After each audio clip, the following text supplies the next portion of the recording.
ঘড়ির কাঁটা এই মুহূর্তে 10টা বেজে 8 মিনিট। যারা অফিস কাছারিতে বেরোবেন চট করে একবার দেখিয়ে দিই শহর কলকাতার হাল হকিকত।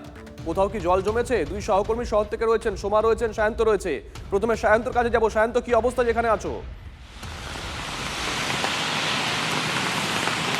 দেখো শুভজিৎ, যে গরম তৈরি হচ্ছে, ব্যবসা গরম, স্বাভাবিকভাবে মানুষ কিন্তু রীতিমতো রাস্তাঘাটে বেরোনো রীতিমতো তাদের কাছে দুঃসহ হয়ে উঠেছিল। সেই বঞ্চনা কাটিয়ে অবশেষে স্বস্তির বৃষ্টি। এবং তুমি দেখতে পাচ্ছ আমি দাঁড়িয়ে রয়েছি কাদাপাড়া, এবং কাদাপাড়াতে তুমি দেখতে পাচ্ছ বৃষ্টি, ঝমঝমিয়ে বৃষ্টি।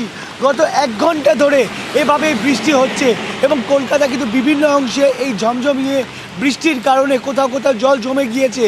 উল্টোডাঙ্গা, কাদাপাড়া, ফুলবাগান থেকে শুরু করে বেলেঘাটা, শিয়ালদহ, মৌলালির বেশ কিছু অংশে জল দাঁড়িয়ে পড়েছে। কিন্তু মানুষ কোথাও মনে করছে জল জমেছে, ঠিক আছে, কিন্তু বৃষ্টি তো হচ্ছে। যে বৃষ্টি দীর্ঘদিন ধরে অপেক্ষা ছিল, যে বৃষ্টির জেরে কলকাতার মানুষ এখন ভিজছে, স্বাভাবিকভাবে স্বস্তির বৃষ্টি। এবং এই বৃষ্টির জেরে কিন্তু কোথাও কোথাও যানজট তৈরি হয়েছে।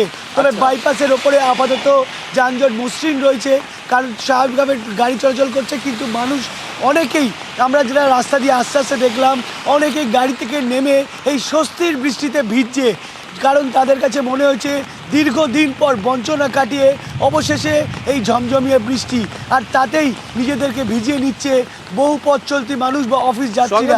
সেই ছবি আমরা উত্তরের ছবি দেখলাম, মানে উত্তর কলকাতা, পাশাপাশি দক্ষিণ কলকাতার দিকে নজর রাখবো। সোমা রয়েছেন। সোমা, দক্ষিণ কলকাতার অবস্থা?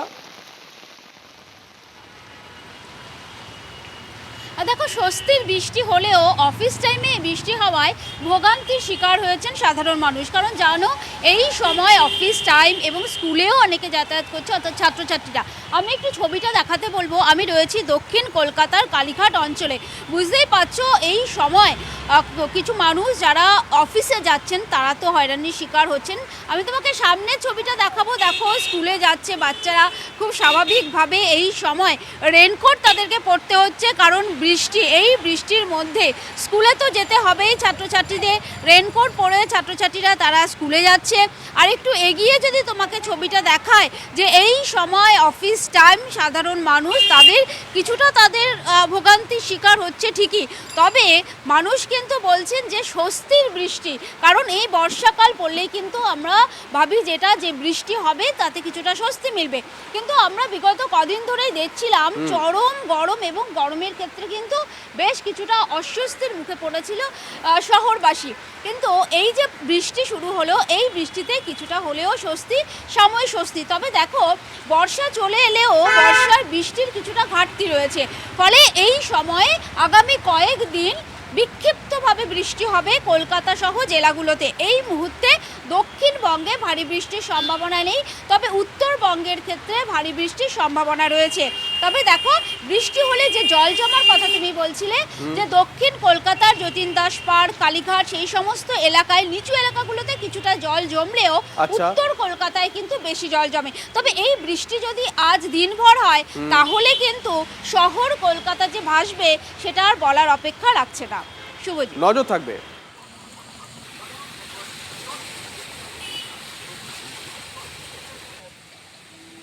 এদিকে দক্ষিণবঙ্গের পাশাপাশি নজর রাখতে হচ্ছে উত্তরবঙ্গের দিকে। সেখানে ফের বড় বিপদ, বন্ধ শিলিগুড়ি মিরিক সরাসরি যোগাযোগ ব্যবস্থা। বালাসানে জলের তোরে ভেসে গেছে দুধিয়ায় অস্থায়ী সেতু। ছবিটা একবার দেখুন, ভয়ঙ্কর ছবি। গত অক্টোবরের দুর্যোগে ভেঙে যায় দুধিয়া সেতু। বিপর্যয়ের পর বালাসনের নদীবক্ষেই তৈরি হয়ে যায় একটা অস্থায়ী সেতু। রাতভর টানা বৃষ্টিতে ধুয়ে গেল সেই অস্থায়ী সেতু। সুখিয়া পক্ষীর হয়ে ঘুরপথে নামতে হবে পর্যটকদের। সপ্তাহভর ভারী থেকে অতি ভারী বৃষ্টির সতর্কতা উত্তরবঙ্গ জুড়ে। ধনরাজ তামাং আমাদের সঙ্গে রয়েছেন, আমাদের সহকর্মী। ধনরাজ, এই মুহূর্তে নর্থ বেঙ্গলের কি সিচুয়েশন? हाँ, नॉर्थ बंगाल जो पहाड़ तो स्थिति खूब खराब की है। जो दार्जिलिंग में अभी टूरिस्ट है, जो अभी भी एक खबर मिल गया है, जो दार्जिलिंग के सबसे अच्छी और बेस्ट है और जो चीप एंड बेस्ट टूरिस्ट के बहुत मनपसंद टूरिस्ट पॉइंट तावाकोसी सुकिया से खाली 8 किलोमीटर, तो उसमें भी 2024 में जो रात के बारिश में टूट गया है। अभी जो तामाकोसी में कोई टूरिस्ट फंस गया है, जो उसके लाने के लिए दूसरा गाड़ी मंगाना पड़ेगा। कि तामाकोसी, सुके, मिरिक और ये सिलगुड़ी की जो कनेक्टिविटी वो टोटली बंद हो गया है। जो मेरी कार सुके के जितना भी टूरिस्ट फंस गया उसको पूरा दार्जिलिंग घूम के ही सिलगुड़ी जाना पड़ेगा, क्योंकि जो आज के सुबह की ट्रेन है जिसको फ्लाइट है उसको जल्दी निकल के जाना पड़ेगा। तो अब घूम के ही और ये निकलने के लिए जो रास्ता है वो टोटली बंद होने के कारण टूरिस्ट थोड़ा मुसीबत में पड़ गए, उसको और डबल खर्चे भी देने पड़ा है। अभी अभी एक खबर, जितना भी ये बहुत की जगह है उसमें दार्जिलिंग के एसडीओ, डीएम, बीडीओ सभी अभी विजिट करने लगा है। अभी भी निकल चुका है वो लोग कितने एरिया में कितना टूरिस्ट फंस गया है, कितने जगह में लैंडस्लाइड हो गया है, वो सब के लिए अभी भी एडमिनिस्ट्रेटिव निकल चुका है, अभी पहुंचने वाला है, वो लोग पूरा विजिट कर रहा है। तो इसमें से कितना टूरिस्ट को जितना दार्जिलिंग टाउन में आसान है, लेकिन जो मेरिक एरिया है, जो सुक्या एरिया है उसमें ज्यादा पैनिक है। जो अभी इस वक्त एक बड़ी खबर है कि तीस्ता में अभी कोई घटना नहीं हुई, उसका खबर ठीक है। लेकिन जो नेशनल हाईवे 110 मेरिक की कनेक्टिविटी और सुक्या तावा कोसी बार बार ये टूटने जा रहा है, क्योंकि उसमें अल्टरनेटिव ब्रिज बनाया था लेकिन वो भी টুট চুকা है দুধে के ब्रिज। और ये ধন্যবাদ। আরেকটা বিষয় একটু জানতে চাইবো, এই গরমের ছুটি এই সময়টা থাকে, অনেকেই যান পাহাড়ে ঘুরতে পর্যটকরা, কি অবস্থা? পর্যটক কি এখনো পাহাড়ে রয়েছে? हाँ, पहाड़ में पर्यटक अनेक है, लेकिन जो धूप की वजह से पहाड़ में आ रहा है, लेकिन इस बार टूरिस्ट ज्यादा बारिश की वजह से दिक्कत हो रहा है, क्योंकि इस बार जो घूमने के मौसम है उसका खास मौसम में है, क्योंकि बारिश की वजह से लोग सबसे ज्यादा तो जाम, और ये बारिश की वजह से जितना भी घूमने के लिए टाइम निकल रहा है वो पूरा गाड़ी में ही दिन कट रहा है, क्योंकि बारिश की वजह से कोई होटल से निकल नहीं पा रहा है। 1 घंटा धूप, 1-2 घंटा बारिश, इसके कारण से इस बार टूरिस्ट मौसम थोड़ा खराब हो रहा है पहाड़ में। जो इस बार जो टूरिस्ट आ गया है वो सभी अभी तो अटक गया है, क्योंकि इतना ज्यादा टूरिस्ट आने के बाद भी, लेकिन वेदर साफ नहीं दे रहा है। उसकी जो अभी तो प्री मानसून है, प्री मानसून में ही दार्जिलिंग पहाड़ के वेदर की हालत ऐसी खराब है, तो एडमिनिस्ट्रेटर भी अभी कुछ कर नहीं पा रहा है। तो अभी लोग कोशिश कर रहे हैं निकलने के लिए, कितना हो सके टूरिस्ट को जितना भी हो सके पहाड़ में सुविधा देने के लिए कोशिश कर रहे हैं। लेकिन जो बारिश है, जो पॉलिटिकल सिचुएशन है, जो धूप है, इस बार दार्जिलिंग के पूरा वेदर ही फ्लक्चुएट हो रहा है। इसके कारण से बहुत सारे टूरिस्ट का मन भी हो रहा है कि ज्यादा से उसको जाम को खराब हो रहा है। दूसरे साइड बारिश, अगर एक दिन अच्छा दिन हो गया कि दूसरा दिन फिर বারিশ, इसके कारण से जो टाइगर के সানরাইজ ও কি ধন্যবাদ। সঙ্গে থাকো, আমাদের সঙ্গে এই মুহূর্তে রয়েছেন শঙ্কর ঘোষ, পর্যটন মন্ত্রী। শঙ্কর বাবু, শুভজিৎ রয়েছি। শঙ্কর বাবু, ধনরাজ তামাং দার্জিলিং থেকে আমাদের সহকর্মী রিপোর্টিং করছিল। এর আগে প্রসেনজিতের সঙ্গে কথা হচ্ছিল, বেশ কয়েকটা জায়গায় পর্যটকরা আটকে আছেন এই প্রাকৃতিক দুর্যোগের জন্য। শঙ্কর বাবু, হ্যাঁ, ঠিক এই ধরনের ঘটনার আগেও ঘটেছে আমাদের, এবং দুদিয়ায় যে অস্থায়ী ব্রিজটা তৈরি করা হয়েছিল ইতিমধ্যেই এই নিয়ে কথা হয়েছে আমার জেলা শাসকের সাথে। আচ্ছা, তো সেটার প্রায় 40% ওই ব্রিজটির প্রায় ড্যামেজ হয়েছে। কিন্তু এনডিআরএফ ইত্যাদি সবাইকে এই ব্যাপারে বলা হয়েছে। শুধু পর্যটকদের কাছে অনুরোধ করব, আতঙ্কিত হবেন না। এই মুহূর্তে জেলা শাসকের সাথে কথা বলে যা যা ব্যবস্থা নেওয়া সম্ভব দ্রুততার সঙ্গে সেই ব্যাপারে পর্যটন দপ্তর থেকে উদ্যোগ নেওয়া হচ্ছে। ধন্যবাদ। শঙ্কর ঘোষের সঙ্গে কথা বললাম, সরকার পাশে আছে, পর্যটকরা কোনো রকম যেন আতঙ্কিত না হয় বারবার বললেন শঙ্কর ঘোষ। ইতিমধ্যেই সরকারের তরফ থেকে যাবতীয় কাজ শুরু হয়ে গেছে। জেলা শাসকের সঙ্গে কথা বলেছেন শঙ্কর ঘোষ, নিজেই জানালেন পুলিশের সঙ্গেও কথা হয়েছে।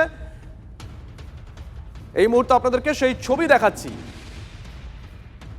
প্রবল বৃষ্টি, উত্তরবঙ্গের কি অবস্থা? বৃষ্টির জেরে পাহাড়ে ধস নেমেছে। শিলিগুড়ি কার্শিয়াং হিলকাট রোড বন্ধ রয়েছে। কার্শিয়াং থেকে শিলিগুড়ি পর্যন্ত 3 লেনের সড়কটি ভেঙে পড়েছে।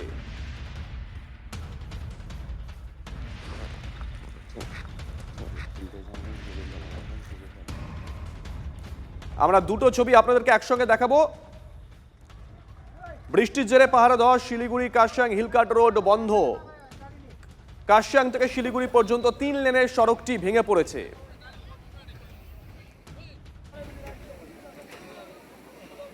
দুটো ছবি আপনাদেরকে একসঙ্গে দেখাচ্ছি, একটা সমতলের ছবি ডুয়ার্সের ছবি, আর একটা ছবি দেখাচ্ছি আমরা পাহাড়ের ছবি। বন্ধ রয়েছে শিলিগুড়ি মিরিক সরাসরি যোগাযোগ ব্যবস্থা। বালাসানের জলের তোড়ে ভেসে গেছে দুধিয়ার অস্থায়ী সেতু।